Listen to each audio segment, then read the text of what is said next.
नमस्कार, आप देख रहे हैं फोर्थ पिलर। मैं हूं तपन कुमार।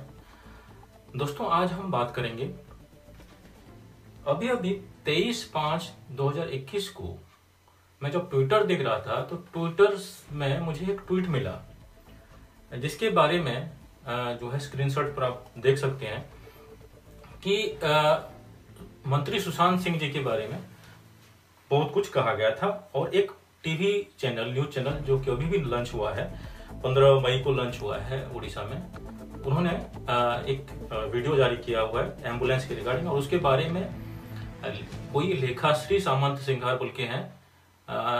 जब उनका प्रोफाइल चेक करने की कोशिश किया मैं, तो देखा कि वो बीजेपी के जनरल सेक्रेटरी हैं और एक पढ़ी लिखी महिला है, जो कि उनका प्रोफाइल देखने के बाद मुझे पता चला कि वो पीएचडी इन एनवायरमेंटल साइंस है और जो है एक लंबा टीचिंग कैरियर छोड़ के उन्होंने पॉलिटिक्स में ज्वाइन किया है।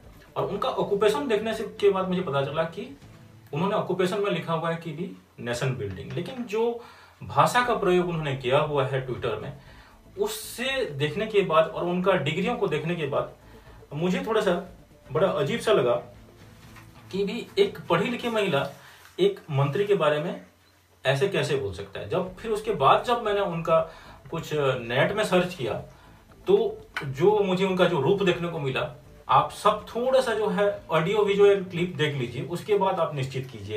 ओडिया माने जाइके गुजरात रे काम करचंती, एठी चाकरी न पाई, नियुक्ति न पाई, कोनोसी नियुक्तिर सुजोग न थाई, घर लोक छाड़ी सेठी जाइके स्त्री माने तांकर देह व्यापार करचंती, स्वामी मानकर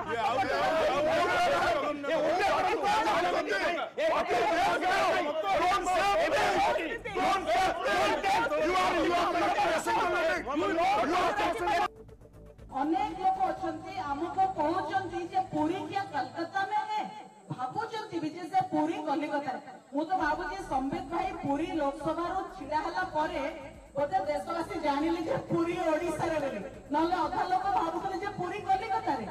उसके बाद मैं आपको ये दावे के साथ कह सकता हूं कि आपके संस्कार बताते हैं कि आपका परिवार कैसा है, आपका परवरिश कैसा है, और आपका परवरिश बताती है कि आपका परिवार कैसा है। आप जिस परिवार से ताल्लुकात रखते हैं, उस परिवार का फिलोसफी आपके कैरेक्टर में, आपके बोलचाल में रिफ्लेक्ट होता है। और जिस परिवार के मुखिया,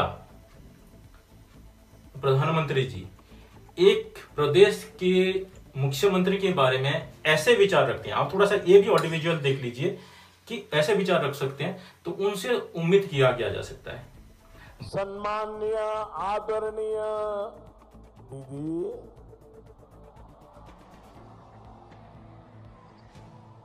आदरणीय दीदी, ओ दीदी,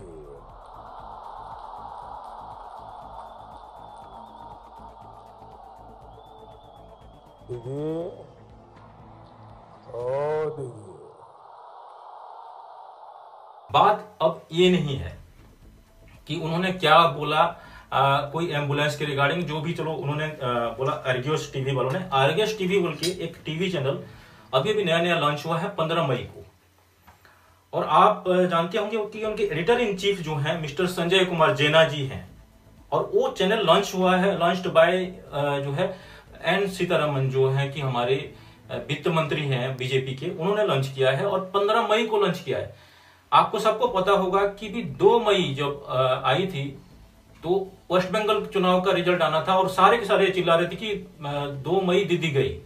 उसके बाद जो है 15 मई को, क्योंकि वहां का इलेक्शन खत्म हो गया, अब तो उड़ीसा का इलेक्शन है, तो 15 मई को आर्गियोस टीवी को लॉन्च किया जाता है। और जो है 23 मई को जो है आर्गियोस टीवी वालों ने ब्रॉडकास्ट कर देते हैं कि भी एक कवाड़ एम्बुलेंस को सुशांत सिंह ने जो है बरपाली के लोगों के लिए दिया गया, स्क्रैप एम्बुलेंस को, जो बार बार बोला जा रहा है।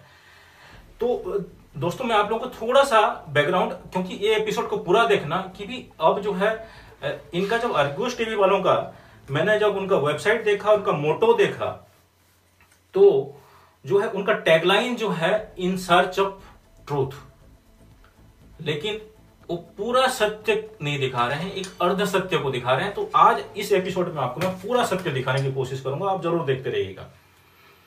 तो जो है आज अगर हम भारत की जनसंख्या जिसको बोलेंगे कि 2011 के सेंसस के हिसाब से देखते हैं तो 69% जो लोग हैं वो देहाती एरिया में रहते हैं, और जो गांव है, इंडिया का जो टोटल नंबर ऑफ विलेजेस है वो है 5,40,867, और उसमें से 22% लोग ही सिर्फ जो है शहर के पास रहते हैं, और बाकी मतलब 22% लोग जो हैं शहर से 5 किलोमीटर डिस्टेंस में रहते हैं, और बाकी के जो 78% लोग हैं वो 5 किलोमीटर से ज्यादा के डिस्टेंस में रहते हैं। तो आप इससे लगा लीजिए कि अंदाजा लगा लीजिए जो 78% लोग हैं उनके लिए एम्बुलेंस सर्विसेज की जरूरत पड़ेगी ही पड़ेगी। अब हम बात करेंगे कि इन्होंने जैसे कि आर्ग्यूज टीवी वालों ने बोला हुआ है कि उड़ीसा में आप हेल्थ सिस्टम के बारे में इससे अंदाजा लगा सकते हैं कि वहां पे कबाड़ एम्बुलेंस दिया गया है तो कैसे है। तो उड़ीसा के हेल्थ सिस्टम से आने से पहले मैं जो है आप लोगों को बताना चाहूंगा कि एम्बुलेंस सर्विसेज क्या है, क्या स्थिति है उड़ीसा में। तो जो WHO वर्ल्ड हेल्थ ऑर्गेनाइजेशन की जो क्राइटेरिया है उन्होंने बोला हुआ है कि हर 1 लाख लोगों में 1 लाख पॉपुलेशन में जो है एक एम्बुलेंस होना चाहिए जो प्लेन एरिया में, और जो हिली एरिया है या ट्राइबल एरिया है जहां पे पॉपुलेशन स्कैटर्ड होकर रहते हैं वहां पे 70,000 लोगों में एक एम्बुलेंस होना चाहिए। अब जो है हम आते हैं बात करते हैं उड़ीसा की। उड़ीसा का जो पॉपुलेशन है 2011 के सेंसस के हिसाब से, जब मैंने ये एपिसोड बनाया तो थोड़ा सा जब रिसर्च किया, सत्य की खोज जो बोल रहे थे आर्ग्यूज टीवी वालों ने, तो 4,37,00,000 लोग रहते हैं उड़ीसा में, 4.37 करोड़। तो इसके WHO के हिसाब से, मान्यता के हिसाब से 437 जो है एम्बुलेंस चाहिए उड़ीसा में। अब जो है जो emergency medical ambulance services EMAS बोलते हैं, EMAS एम्बुलेंस का 2 कैटेगरी है, EMAS कैटेगरी एक रेफरल ट्रांसपोर्ट सर्विसेज जिसको कि जननी एक्सप्रेस के हिसाब से बोलते हैं। तो EMAS जो इमरजेंसी मेडिकल एम्बुलेंस सर्विसेज है उसके तहत उड़ीसा में 512 एम्बुलेंस है, और जो जननी एक्सप्रेस है वो 500 है। तो टोटल जो है 1012 एम्बुलेंस उड़ीसा में है, जबकि रिक्वायरमेंट WHO के हिसाब से 437 है। इसके साथ साथ थोड़ा सा हम, क्योंकि बरगढ़ डिस्ट्रिक्ट की बात चल रही है, तो उड़ीसा का एक छोटा सा डिस्ट्रिक्ट बरगढ़ डिस्ट्रिक्ट है। बरगढ़ डिस्ट्रिक्ट की पॉपुलेशन 2011 के सेंसस के हिसाब से हम लोग देखते हैं तो 14,08,000 है, 14.8 लाख। और तो इसके लिए एम्बुलेंस जो रिक्वायर्ड होना चाहिए अराउंड 14 एम्बुलेंस या 15 एम्बुलेंस होना चाहिए, जबकि जो अवेलेबल एम्बुलेंस है बरगढ़ डिस्ट्रिक्ट में एज पर जो डाटा उड़ीसा गवर्नमेंट का नेशनल हेल्थ मिशन के हिसाब से, तो वहां पे जो है EMAS सर्विसेज जो है इमरजेंसी मेडिकल एम्बुलेंस सर्विसेज 18 है, और जननी एक्सप्रेस जो है 15 है। तो टोटल जो है बरगढ़ डिस्ट्रिक्ट में 33 जो है एम्बुलेंसेस हैं। तो जो है अब बात आती है जो है बरपाली की जो कंट्रोवर्सी जहां से शुरू हुई है। तो बरपाली की अगर हम बात करें तो बरगढ़ से जो है बरपाली की डिस्टेंस जो है अराउंड जो है 24-25 किलोमीटर के करीब होगा, 30-35 मिनट का रास्ता होगा।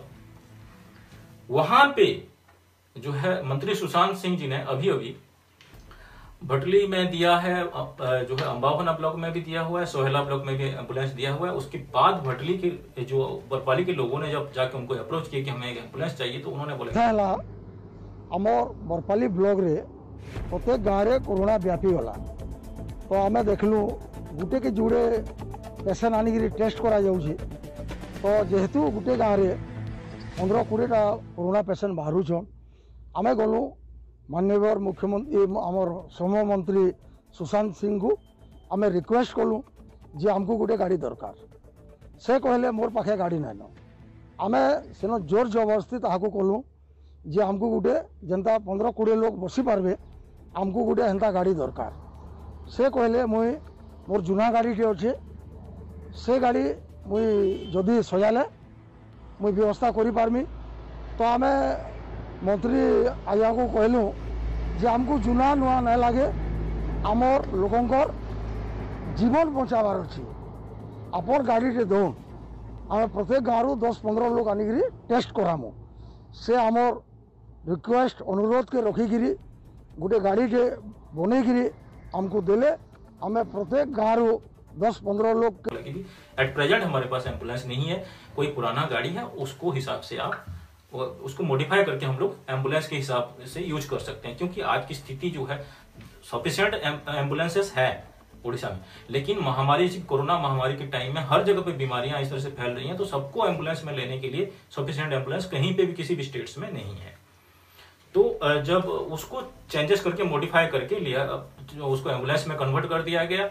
जिसकी जो व्हीकल की जो इंश्योरेंस है 2020 तक है। तो अब हम लोग बात करेंगे कि इसको ये बोल रहे हैं कि स्क्रैप व्हीकल्स को दे दिया गया।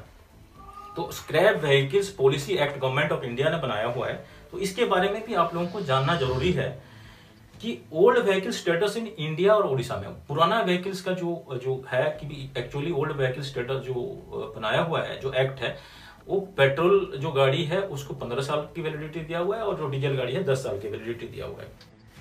उड़ीसा में जो टोटल नंबर ऑफ व्हीकल्स जो कि 15 साल से पुराना है वो है 22,09,573, 22,09,573 जो व्हीकल्स की 15 साल से पुराने हैं। ये मैं नहीं कह रहा हूं, असेंबली में, उड़ीसा असेंबली में उड़ीसा के ट्रांसपोर्ट मिनिस्टर ने इसका जवाब दिया हुआ है। तो उनके हिसाब से जो पद्मनाभ बेहरा जिसको बोलते हैं कि उड़ीसा असेंबली में जो जवाब दिया है नवंबर 2019 में, उन्होंने बोला है कि ओवर 22 लाख व्हीकल्स, 22 लाख से ज्यादा vehicles out of the road हो जाएंगे अगर हम सेंट्रल गवर्नमेंट के 15 साल से पुराने वाला व्हीकल्स को स्क्रैप मान के चलें। तो इसीलिए जो है ये स्क्रैप पॉलिसी को उड़ीसा में इंप्लीमेंट नहीं किया गया था। एंड जबकि बिहार और वेस्ट बंगाल में स्क्रैप पॉलिसी इंप्लीमेंट है, लेकिन उड़ीसा गवर्नमेंट में इंप्लीमेंट नहीं है। और 40,000 रुपया देने के बाद जो पैसेंजर व्हीकल्स है उसका जो वैलिडिटी सर्टिफिकेट और फिटनेस सर्टिफिकेट्स को रिन्यू किया जाता है, और 50,000 रुपया देने के बाद कमर्शियल व्हीकल्स की जो है फिटनेस सर्टिफिकेट को रिन्यू किया जाता है। जबकि ऐसा फैसिलिटी मैं पहले एक बार फिर बता रहा हूं कि वेस्ट बंगाल में और बिहार में नहीं है। अगर ये फैसिलिटी को हम उड़ीसा में लागू करते हैं तो वहां पे जो मिनिस्टर के हिसाब से, जो हमारे पद्मनाभ बेहरा ट्रांसपोर्ट मिनिस्टर के हिसाब से 22 लाख से ज्यादा गाड़ियां जो है रोड से बाहर हो जाएंगी। अब जो है मैं थोड़ा सा डाटा आप लोगों को देना चाहता हूं कि कौन से स्टेट्स में 15 साल से पुराना कितना गाड़ियां हैं और 20 साल से पुराना कितना गाड़ियां, और टोटल इंडिया में कितना क्या स्थिति है। तो हम जब बात करते हैं, सबसे हाईएस्ट लिस्ट में कर्नाटका है। कर्नाटका में जो 15 साल से 20 साल के बीच में जो गाड़ियां हैं वो 31.9 लाख गाड़ियां 15 साल से 20 साल के बीच में है। जबकि 20 साल से ऊपर के जो गाड़ियां हैं 38 लाख लोग मतलब हैं, तो टोटल 70 लाख गाड़ियां वहां पे हैं। जबकि यूपी में जो है 15 साल से एबव वाला जो गाड़ियां हैं 32 लाख हैं, और 20 साल से एबव वाला जो गाड़ियां हैं 24.5 लाख, जो कि 56.5 लाख टोटल गाड़ियां 15 साल से ऊपर वाले हैं। दिल्ली की जब हम बात करते हैं तो 15 लाख गाड़ियां 15 साल से ऊपर वाले हैं, और जो है 20 मतलब अराउंड जो है 35 लाख गाड़ियां 20 साल के ऊपर वाले हैं। उसी तरह से केरला में जो है 14.5 लाख गाड़ियां 15 साल के ऊपर वाले हैं, और 20 लाख गाड़ियां 20 साल के ऊपर वाले हैं। इस तरह से हम अगर टोटल ऑल इंडिया लेवल पे देखते हैं तो जो टोटल जो व्हीकल्स हैं जो 15 साल से ऊपर वाले हैं वो 4 करोड़ से ज्यादा हैं। इसमें भी जो है जो डाटा जो है आंध्र प्रदेश, मध्य प्रदेश, तेलंगाना और लक्षद्वीप का डाटा छोड़ के जो है ऑल इंडिया लेवल पे 15 साल से ऊपर की अगर गाड़ियों को हम देखें तो 4 करोड़ से ज्यादा गाड़ियां वहां पे ऑल इंडिया लेवल पे हैं। हम जब बात करते हैं कि जैसे कि हमने स्टेट्स के हिसाब से हमने देख लिया था कि एम्बुलेंस स्टेटस क्या है उड़ीसा की, अब हम लोग इंडिया की स्टेटस के बारे में बात करते हैं। तो इंडिया में जो है एम्बुलेंस 108 इमरजेंसी सर्विसेज जो है 10,238 है, और 102 एम्बुलेंस जो इमरजेंसी सर्विसेज है 10,147। तो मिनिस्ट्री ऑफ स्टेट जो है and minister of state health जो है अश्विनी कुमार चौबे जी के जो स्टेटमेंट है लोकसभा में, उन्होंने बताया है कि 25,851 25,851 एम्बुलेंस हैं 130 करोड़ लोगों के लिए। तो ये आपको ये देखने वाली बात है कि 130 करोड़ लोगों के लिए जो है 25,851 एम्बुलेंस सफिशिएंट है या नहीं है। इसके साथ साथ लोग क्वेश्चन अराइज कर रहे हैं, वैलिडिटी की बात कर रहे हैं कि एक पुराने गाड़ी को कन्वर्ट कर दिया। आप अगर देखेंगे जो है दिल्ली में जो है ऑटो एम्बुलेंस सर्विसेज शुरू किया गया है, मुंबई में ऑटो एम्बुलेंस सर्विसेज शुरू किया गया है, अहमदाबाद में शुरू किया गया है, कर्नाटका में शुरू किया गया है, मध्य प्रदेश में शुरू किया गया है। अलग अलग जो है स्टेट्स में जो है ऑटो एम्बुलेंस सर्विसेज को शुरू किया गया है कोरोना महामारी से लोगों को बचाने के लिए, क्योंकि एम्बुलेंस जो है सफिशिएंट नहीं हो रहे थे। और आज के टाइम में किसी मंत्री ने अगर पुराने गाड़ी को रीमोडिफाई करके जो है उसको अगर कन्वर्ट किया है लोगों की सेवा के लिए, तो उसके ऊपर सवाल उठाए जा रहे हैं। इसके साथ साथ आपके पड़ोसी राज्यों की तरफ भी आपने थोड़ा सा ध्यान दीजिए। बिहार में जो है एम्बुलेंसेस जो है राजीव प्रताप रूडी जो है सांसद, उनके वहां पे क्या हुआ है सारे लोगों को पता है। आप थोड़ा सा वीडियो देखिए। दर्जनों की तादाद में खड़ी ये एम्बुलेंस बीजेपी के दिग्गज नेता राजीव प्रताप रूडी ने एक अस्पताल के नाम पर खरीदी, जो अब तक नहीं खुला। बिहार के एक दूसरे नेता पप्पू यादव ने बिल्कुल छापामार अंदाज में इन्हें खोज निकाला। उनका दावा है ऐसी 45 एम्बुलेंस 2 साल से यहाँ पड़ी हुई हैं। यहाँ 30 से ऊपर एम्बुलेंस और एम्बुलेंस को निकाल दिया गया, 60-70 से ज्यादा 100 के लगभग एम्बुलेंस। हम जानना चाहेंगे संबित पात्रा जी से कि आपके भाजपा के नेता हैं, हमारे भी भाई हैं, मेरा सवाल वो नहीं है। हम रूडी जी के बारे में नहीं जानता है कि ये घर में, मुझे लगा किसी और का है, रूडी जी का घर नहीं है, लेकिन ये एम्बुलेंस यहाँ क्यों रखा हुआ है, सवाल न रूडी जी का है न पप्पू यादव का, सवाल बिहार और बिहारियों का है और इंसानियत का है, सिस्टम का है। सिस्टम क्यों मरी हुई है? ये नहीं कह सकते हैं कि ये धूल खा रही हैं। इन्हें अच्छे से ढक कर रखा गया है। इन्हें सांसद निधि से खरीदा गया था। इन पर प्रधानमंत्री मोदी, नीतीश कुमार और राजीव प्रताप रूडी की तस्वीर दिखाई पड़ रही है। लेकिन इस कोरोना काल में एक बीजेपी नेता के घर से ये एम्बुलेंस पड़ी हुई क्यों है? क्यों पप्पू यादव को यहाँ छापामारी करने का अवसर मिल गया है? रूडी का जवाब बहुत सीधा है, उनको ड्राइवर नहीं मिले। वैसे उनकी सफाई है कि 60 नहीं 20 एम्बुलेंस पड़ी हुई हैं। लगभग 56 एम्बुलेंस कार्यरत हैं और जनता की सेवा में लगे हैं। दुर्भाग्य है कि इस समय ड्राइवर के अभाव में कई सारे एम्बुलेंस सुरक्षित रखे हैं। पप्पू यादव, आप सभी एम्बुलेंस ले जाइए, लेकिन सारण की जनता को ये कसम दे के जाइए कि सारण में बचे हुए सभी एम्बुलेंस पर आप ड्राइवर देंगे, ड्राइवर की व्यवस्था करेंगे और उसे संचालित करेंगे। राजनीति करना हो तो मधेपुरा में कीजिए, सारण की जनता इससे प्रभावित नहीं होने वाली है। दिलचस्प ये है कि पप्पू यादव उनको 70 ड्राइवर देने को तैयार हैं। यूपी में देखिए, वहां पे जो है हार्डवेयर के सामान ढोए जा रहे हैं एम्बुलेंस में।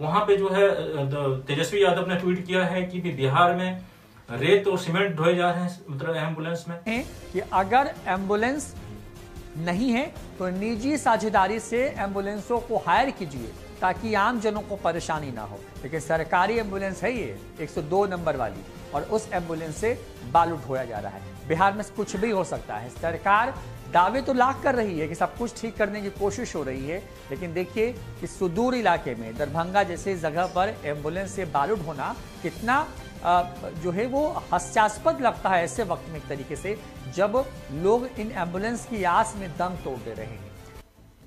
मध्य प्रदेश में जो है कबाड़ जैसे, मतलब एक बसेस में जो है एम्बुलेंस के डेड बॉडीज को लिया जा रहा था कोरोना का, वो वैसे ही गिर जाता है रोड साइड में। उसका थोड़ा सा आप झांकियां देखिए। At a hospital in Madhya Pradesh are alleging that bodies of their loved ones are handed over to them.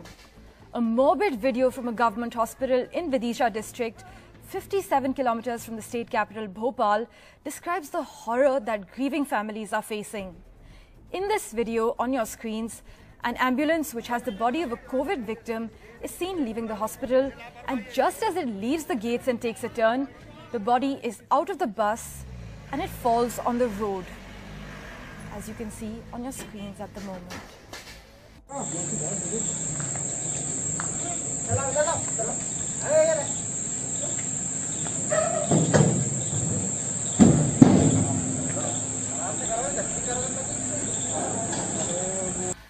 जो इसके साथ साथ जो मिनिस्टर ऑफ हेल्थ हैं अश्विनी कुमार चौबे जी, वो बिहार में वही सेम एम्बुलेंस को 4 बार जो है इनॉग्रेट कर चुके हैं। उसका भी थोड़ा सा झांकियां देख लीजिए। एक आप यह तस्वीर देख सकते हैं, यह सभी एम्बुलेंस को 2019 के लोकसभा चुनाव से पहले CSR फंड से SJVN कंपनी के द्वारा जिला स्वास्थ्य समिति को गिफ्ट दिया गया था। लेकिन पूरे 2 साल में इस एम्बुलेंस का आज चौथी बार मंत्री अश्विनी कुमार चौबे वर्चुअल उद्घाटन कर रहे हैं। 6 ड्राइवर 6 EMT थे। उसके बाद इसका ये लेकर के चौथा बार उद्घाटन हो रहा है। सारी पुरानी गाड़ी है। तो इस पर कहाँ उद्घाटन हुआ? एक बक्सर किला के मैदान में भी हुआ था, एक CS ऑफिस पे भी हुआ था, एक रामगढ़ में भी हुआ था, एक अब की हुआ है। इसमें तो जो है इस केसेस में बरपाली की जनता ने मंत्री सुशांत सिंह को अप्रोच किया कि हमें चाहे पुराना भी व्हीकल हो, बट एम्बुलेंस के पर्पज के लिए कैरी करने के लिए मतलब पेशेंट्स को दिया जाए। वो जो है वो खुद आके उसको कैरी आउट किया और वो सेट करके उसको उनको दिया गया। आज उनके ऊपर सवाल उठाया जा रहा है, उनको क्रिटिसाइज किया जा रहा है। बड़ा दुख की बात है। अब चलो क्रिटिसाइज भी करो, डेमोक्रेसी में आपका हक है क्रिटिसिज्म करने का, लेकिन आप किसी के पर्सनल लाइफ के बारे में उसको बोले कि आप बचपन से साइकिल चोर हैं, ये इस तरह का जो है जो स्टेटमेंट है आपकी परवरिश को जरूर बताता है, आपका एजुकेशन को जरूर बताता है। जब इसके बारे में हमने मंत्री सुशांत सिंह जी से पूछा तो उन्होंने बोला कि भी मैं जो है लोगों के दिल पर राज करना चाहता हूं, मैं लोगों के ऊपर राज नहीं करना चाहता। मैं 2009 में भी चुनाव जीता, 2014 में भी चुनाव जीता, 2019 में भी चुनाव जीता। आज भी मैं ग्रास रूट लेवल पे लोगों के साथ रह के काम करना चाहता हूं। मैं लेखाश्री जी मैडम को मैं नमस्ते करता हूं और उनको भगवान को दुआ करता हूं कि उनको सद्बुद्धि दे और लोगों की सेवा में अपने आप को न्यौछावर करें, ताकि जो है आने वाले टाइम में चाहे सरकार किसी का भी हो, लोगों को जो है उनका भलाई हो सके। मैं ये जान के बड़ा उनको सुशांत सिंह जी को मुझे सैल्यूट करने का मन किया और मैं देख गया कि भी ये बंदा लास्ट 15 साल 20 साल में जो है एक परिपक्व नेता के हिसाब से उभर के सामने आया हुआ है। काम लगा मुई ओडिशार मंत्री जहाँ अजन सुशांत सिंह तल 2 नंबर है अंगरक्षी जेन अच्छे PSO बुझल कि से घर घर जाकि ऑक्सीजन लगे मास्टर फास्टर पब्लिक के पहुंचौकी। हाँ 3 नंबर है तार एतकी खटनी पुतरार एतकी कैंसी मिनिस्टर न करि पारे। 4 नंबर है हेपे कोरोना हेबार सत्वे भी भय नहीं ताकर कैंसी विषय की। नमस्कार,